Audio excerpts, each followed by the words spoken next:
une chose vraiment fréquente quand on est en couple avec quelqu'un ou surtout quand on commence à fréquenter quelqu'un dans le début du dating, c'est qu'il y a des gens qui vont être là pour différentes raisons et ça ne sera pas toujours pour les mêmes raisons que vous. Et si vous êtes sérieux ou sérieuse dans ce que vous envisagez en relation, il y a des gens qui vont être là plus pour vous utiliser, malheureusement. Je m'excuse de le dire, mais c'est la réalité.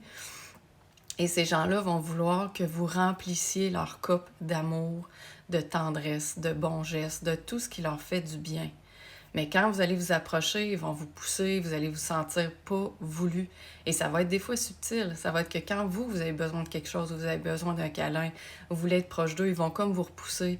Quand c'est vous qui avez envie de quelque chose d'eux, ils n'auront pas envie de vous donner ça parce qu'eux sont sur leur cellulaire, il y a un appel qui est plus important. Et oui, ça peut arriver, c'est normal.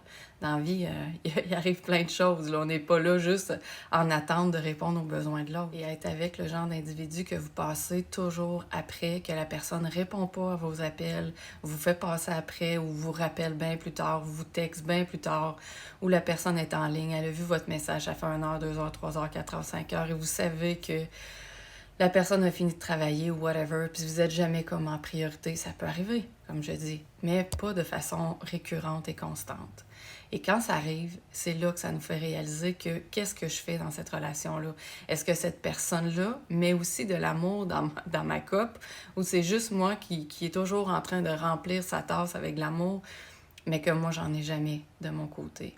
Et quand ça arrive, la question à se poser, c'est qu'est-ce que je fais là?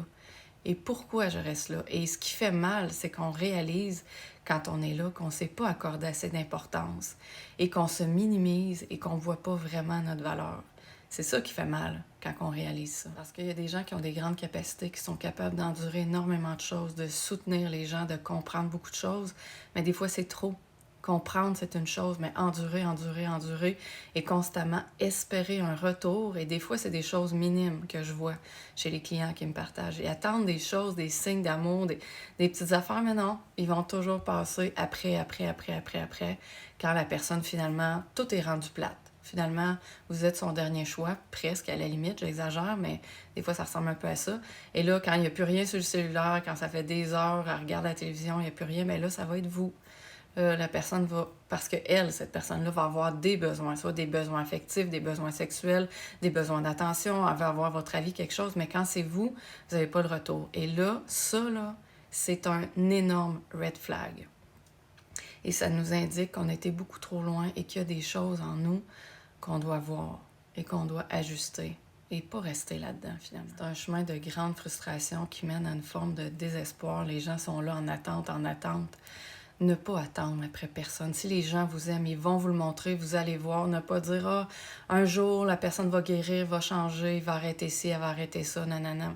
Non, les gens ne changent pas comme ça, et vous le savez, on le sait, dans le fond.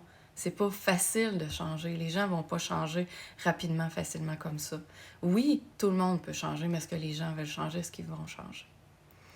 Donc, si c'est ce que tu vis, que c'est difficile, prends rendez-vous avec moi, c'est mon métier. Je vais pouvoir t'aider à voir plus clair, à avancer là-dedans et arrêter d'être toujours dans des relations qui te font du mal, finalement. Et aussi, s'il vous plaît, je vous invite à commenter ce que vous vivez. J'aime toujours ça, avoir une interaction plus vivante avec vous, à partager les vidéos qui pourraient aider des gens qui en ont besoin et à me suivre sur mes plateformes Facebook, TikTok, Instagram et YouTube. Bye. Bonne journée.